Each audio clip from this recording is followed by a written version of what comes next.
What is Jesus worth to you? How would you value your relationship with him? The way we live our lives gives us the answer, I suppose. We probably all draw boundaries on how much we want to give of ourselves towards a loving relationship with Jesus. We'll spend this much time in prayer each day.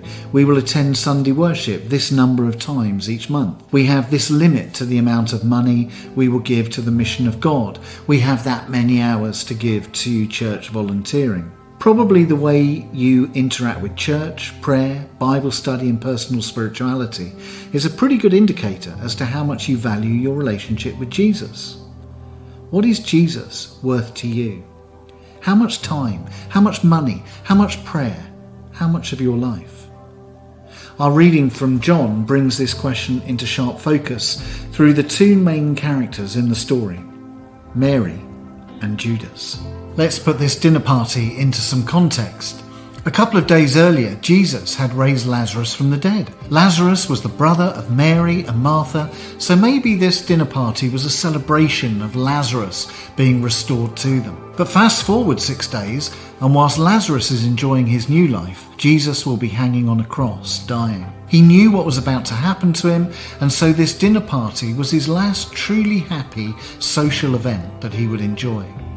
Now, Mary was so grateful to Jesus for having raised her brother from the grave, and she wants to show him the honour due to him. So she takes a pint of perfume made of nard, pours it on his feet, and wipes them with her hair. And Judas worked out that the value of the oil was 300 denarii, the equivalent of 9 months' wages, an extraordinary sum of money.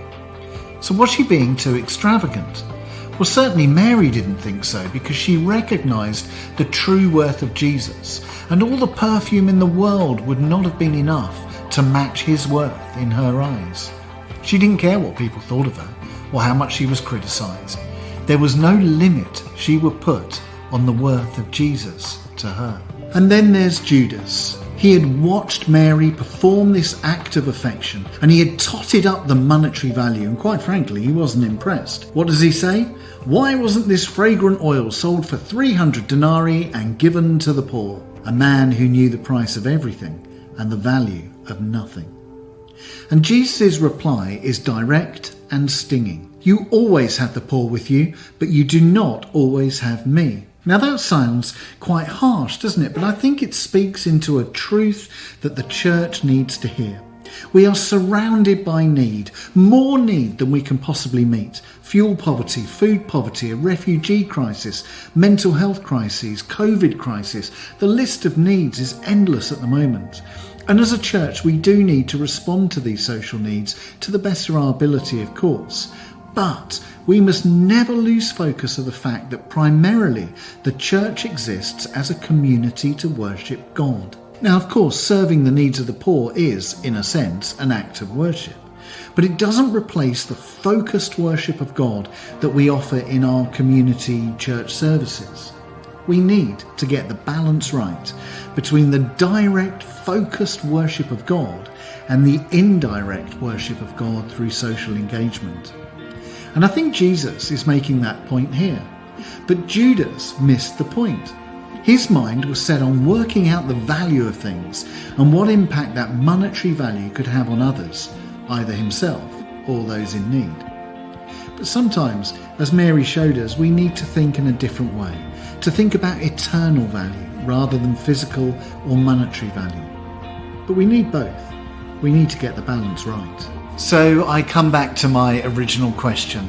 What is Jesus worth to you? If you're governed by the Judas mindset, you will work out how much of Jesus you can fit into your life without him impacting too much on your time, your income, your energy, your engagement with others. If you have the Mary mindset, you will work out how much you can fit into the rest of your life around your prayer life, your engagement with church, your ministry, your Bible study. Now, for some of you, that may sound crazy. It does go against how we view the world today, but it is at the very heart of Christian discipleship.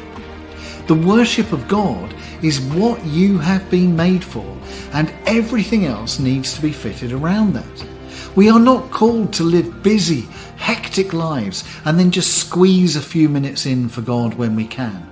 It's a massive challenge, but it's what you were created for, the worship of God. Could you find more time each day to pray, to read the Bible? Could you find more time in your weekly schedule to attend worship? Could you find more time in your monthly schedule to attend St Andrew's more regularly? Mary sets each one of us a courageous, countercultural example here. It's not easy, and it requires discipline and perhaps a re-evaluation of our values. But this passage, as direct and uncompromising as it is, asks the question of us: what is Jesus worth to you?